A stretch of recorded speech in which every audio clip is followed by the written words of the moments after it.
Hello friends, good morning. কেমন আছো বলো? পারামিতার ব্লগে সবাইকে অনেক অনেক স্বাগত। তো আমি ভিডিওটা বানিয়েছিলাম, কিন্তু এত আওয়াজ হচ্ছে না রান্নার, ওই জন্য আমি ওটাকে স্কিপ করে দিলাম, দিয়ে আমি ভয়েস দিচ্ছি। তো আমি রান্না করতে চলে এসেছি। আর তোমরা ভাবছো যে আমি কেন গামছা নিয়ে গায়ে রান্না করছি। কারণ আমি ঘরে যেমন থাকি তোমাদের কাছে আমি সেরকমভাবেই আসি। আমি মানে সিরিয়াল করছি না, সিরিয়ালে যেমন ওই আর কি লিপস্টিক টিপস্টিক লাগিয়ে হসপিটালের বেডে শুয়ে থাকে, তো আমি সেরকম নই। আমি যেমন সিম্পল মানুষ সেরকমভাবেই তোমাদের সামনে আসার চেষ্টা করছি। তো এই গরমের মধ্যে কিছু খেতে ভালো লাগছে না, কিছু করতেও ভালো লাগছে না, তো তার জন্যে নিয়ে চলে এসেছে আজকে পোনা মাছ, কাটা পোনা। কাটা পোনার ঝোল করব। তো মাছগুলো আমি এখন ভেজে নিচ্ছি বেশ কড়া করে, ঠিক আছে। আর দেখতেই পাচ্ছ গরমে আর কোনো কিছু রান্না করতে ভালোও লাগছে না। আর এই দেখো দেখিয়ে দিচ্ছি তোমাদের মাছগুলো কীরকম করে ভাজা হয়েছে। আর আমি কালকে গেছিলাম না, একটু বেরিয়েছিলাম, যেহেতু আমার বাড়িতে গোপুসোনা এসেছে, গোপুসোনার কিছু জিনিসপত্র কেনার ছিল, তো তার জন্যে কালকে আমি বেরিয়েছিলাম।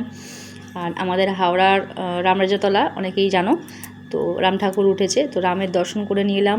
আর আমাদের গোপুকে নিয়েও গেছিলাম সাথে করে ঘুরতে। তো এই দেখো মাছের ঝোল করব, করে তারপর তোমাদেরকে দেখাচ্ছি যে কালকে কী করলাম, কোথায় গেলাম, কী কী কিনলাম, সব কিছু তোমাদের সাথে শেয়ার করব। তোমরা এভাবেই সাথে থেকো, পাশে থেকো, সাপোর্ট করো। আর আমার ভিডিওগুলো কেমন হয় সেটা অবশ্যই কমেন্ট করে তোমরা জানাবে। চলো তাহলে দেখতে থাকো। দেখো চলে এসেছি রামরাজাতলা, হাওড়া রামরাজাতলা। এটা অনেকেই জানো, খুবই নামকরা জায়গা। তো প্রথমেই তোমাদের দেখো রাম ঠাকুরের দর্শন করিয়ে দিই। এই হচ্ছে আমাদের রাম ঠাকুর, এই হচ্ছে রাম মন্দিরে রামনবমীতে এই ঠাকুর ওঠে, আর শ্রাবণ মাসের শেষ রবিবারে এই রাম ঠাকুরের বিসর্জন যায়। আর এদিকে দেখো ফুল, পদ্ম ফুল সমস্ত কিছু পাওয়া যায় রামের পুজো দেওয়ার জন্যে। তো কালকে আমি আর ছেলে গেছিলাম, তো ওই জন্য আর পুজো দেওয়া হয়নি, আর একদিন গিয়ে রামের পুজো দিয়ে আসবো। আর এদিকে দেখো হনুমানজি, সবাই বলো জয় হনুমান। তো মঙ্গলবার গেছিলাম, সবাই পুজো দিচ্ছে আর আমিও পুজো দিয়েছি মঙ্গলবার। আর এদিকে দেখো এগুলো হচ্ছে বামন অবতার। হ্যাঁ, এগুলো হচ্ছে বামন অবতার। আমি এত ঠাকুর চিনি না, যাই হোক এখানে প্রণাম করে নিলাম, নিয়ে তারপরে একটু ঘোরাঘুরি করছিলাম। এই দেখো আমার পিছনে কত ফুল, তারপরে সিঁদুর, তারপরে হচ্ছে হাতের ধাগা টাগা আছে। তো এই করতে করতে আমরা একটুখানি মা বেটাতে মিলে চলে গেলাম সাবিত্রী সত্যবানকে দেখব। সাবিত্রী সত্যবানই তো, হ্যাঁ সাবিত্রী সত্যবান। তো এই দেখো সাবিত্রী সত্যবান, যাই হোক এটা আমি কালকে রিলটা পোস্ট করে বেহুলা লিখে দিয়েছি, এটা হবে সাবিত্রী সত্যবান।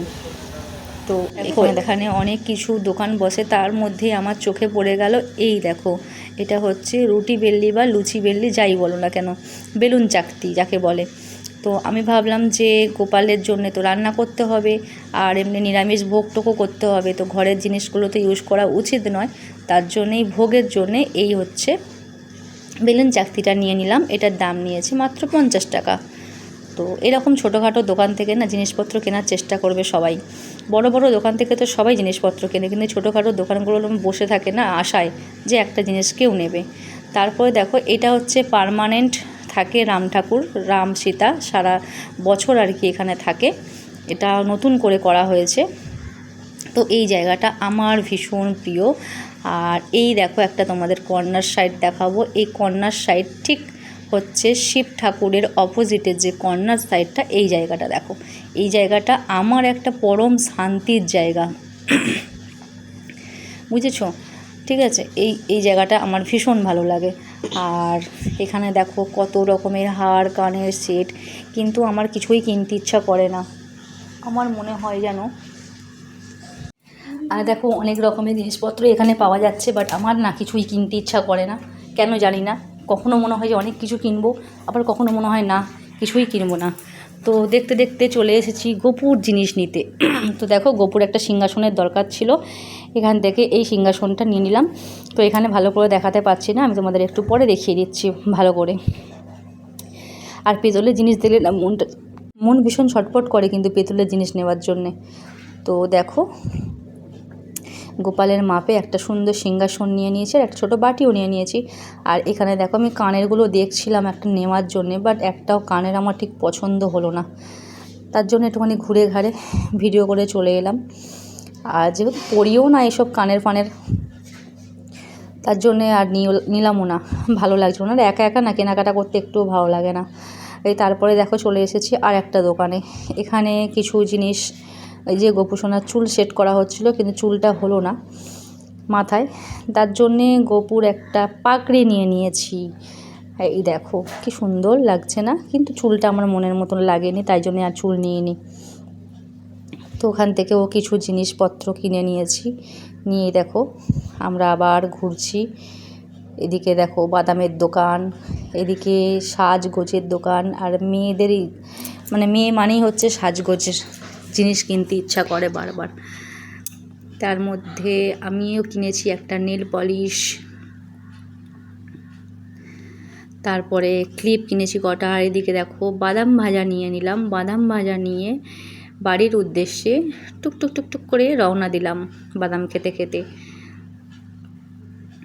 তো এই দেখো টোটোয় উঠে পড়েছি, আর আমরা দুজনে মিলে টুকটুক টুকটুক টুকটুক করে পাড়ি দিচ্ছি বাড়ির দিকে। খুব বিকাল বিকাল বেরিয়ে গেছিলাম, আর সন্ধ্যের মধ্যে ফিরে এসেছি 7টা বাজে। তো চলো তোমাদের কি কি কিনেছি একবার দেখো। এই কাঁচের গ্লাসটা কিনেছি, যেহেতু আমার বাড়িতে জামাই আসবে জামাই ষষ্ঠীতে। না আমার এখনও জামাই হয়নি, আমার এখনও অতটা বয়স হয়নি, আমার নন্দাই আসবে, ননদ আসবে, তার জন্য একটা কাঁচের গ্লাস কিনলাম, খুব সুন্দর দেখতে। আর এই যে দেখো কয়েকটা হচ্ছে প্লেট কিনেছি, 2টো প্লেট কিনেছি, আগেও কেনা ছিল। আর একটা এই কালারের ব্লাউজ কেনার খুব ইচ্ছা ছিল অনেক দিন ধরে, তো এই কালারের একটা রুবিয়ার ব্লাউজ কিনে নিয়েছি। আর হাতে যে নেল পালিশটার রঙটা দেখতে পাচ্ছ, এই দরজা জানলা রঙ করা নেল পালিশটা, এটা কিনেছি। আর এটা তোমাদের তখন দেখালাম, এটাও কিনে নিয়েছি। তো গোপুসোনাকে দেখো সিংহাসনে খুব সুন্দর করে বসিয়েও দিয়েছি, যে সিংহাসনটা কিনেছি। এই দেখো কেমন লাগে তোমরা অবশ্যই কমেন্ট করে জানিও আমার গোপুকে। ভালো লাগলে অবশ্যই কমেন্ট, লাইক, শেয়ার, সাবস্ক্রাইব করে জানিয়ে দিও। দেখো আমাদের গোপুসোনাকে কেমন লাগছে। সবাই ভালো থেকো, টাটা, রাধে রাধে, জয় শ্রীকৃষ্ণ।